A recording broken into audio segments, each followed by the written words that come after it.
Hello friends, আপোনালোক সকলোৱে নিশ্চয় ভালে আছে। মোৰ গা একেবাৰে ভাল নহয়, তথাপিও যোৱাকালি ঔটেঙাৰে মাছ বনাইছিলোঁ।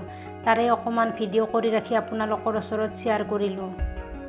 ঔটেঙা মাছৰ জোল বনাবলৈ মই এই ঔটো লৈছোঁ।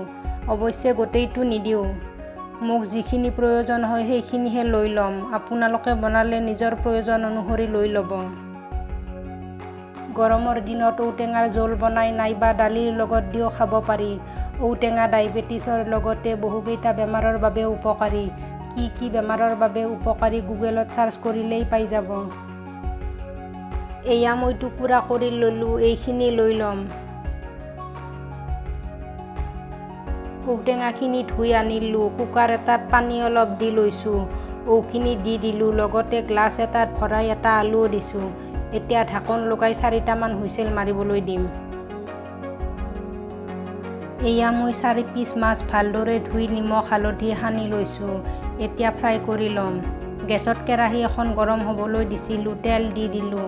তেল গৰম হোৱাত মাছকেইপিচ দি ইলুটি কৰি ফ্ৰাই কৰি ল'ম। এইখিনিতে ৰিকুৱেষ্ট কৰিলোঁ, ভিডিঅ'টো শেষলৈ চোৱাৰ পাছত যদি ভাল লাগে লাইক এটা কৰি দিব।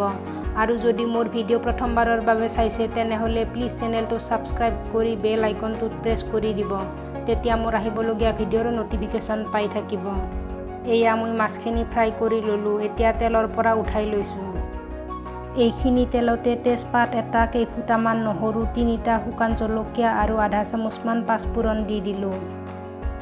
এইখিনিৰ পৰা ধুনীয়া গোন্ধ এটা আহিছে। এতিয়া এচামুচ আদা নহৰুৰ পেষ্ট দি দিম।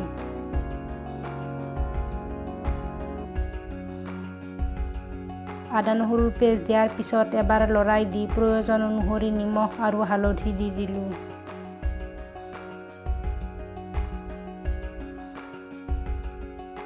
পুনৰ অকণমান লৰাই দিছোঁ। এতিয়া কুকাৰত গ্লাছৰ ভিতৰত দিয়া আলুটো দি দিলোঁ।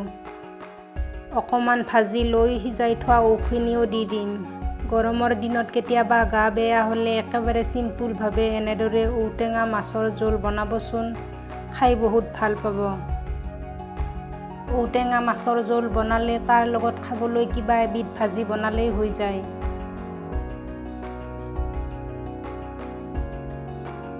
এই ঔটেঙা আৰু মাছৰ জোলকণ মোৰ হাজবেণ্ড আৰু ছোৱালীৰ একেবাৰে প্ৰিয়, সেয়ে মই মাজে মাজে বনাই থাকোঁ।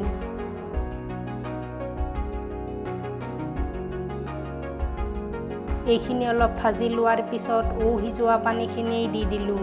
লগতে আৰু অকণমান পানী যোগ কৰিছোঁ। এবাৰ লৰাই দি ঢাকন লগাই উতলিব দিম।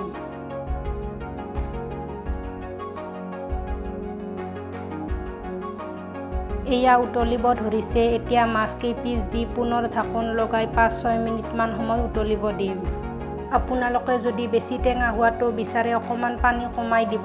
আমি যিমানখিনি টেঙা হোৱাটো বিচাৰোঁ মই সেইখিনি জোখতে পানী দি দিছোঁ।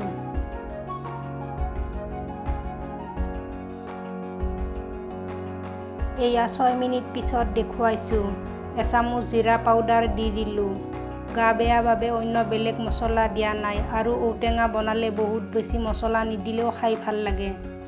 এতিয়া পুনৰ 2 মিনিটমান সময় উতলিব দি গেছ অফ কৰি দিম। অলপ ঠাণ্ডা হোৱাৰ পিছত বাউল এটাত উলিয়াই লৈছোঁ। শেষত মোৰ ভিডিঅ' চোৱাৰ বাবে সকলোকে বহুত ধন্যবাদ জনালোঁ। আৰু আগলৈও মোৰ ভিডিঅ' চাই থাকিব বুলি আশা কৰিলোঁ।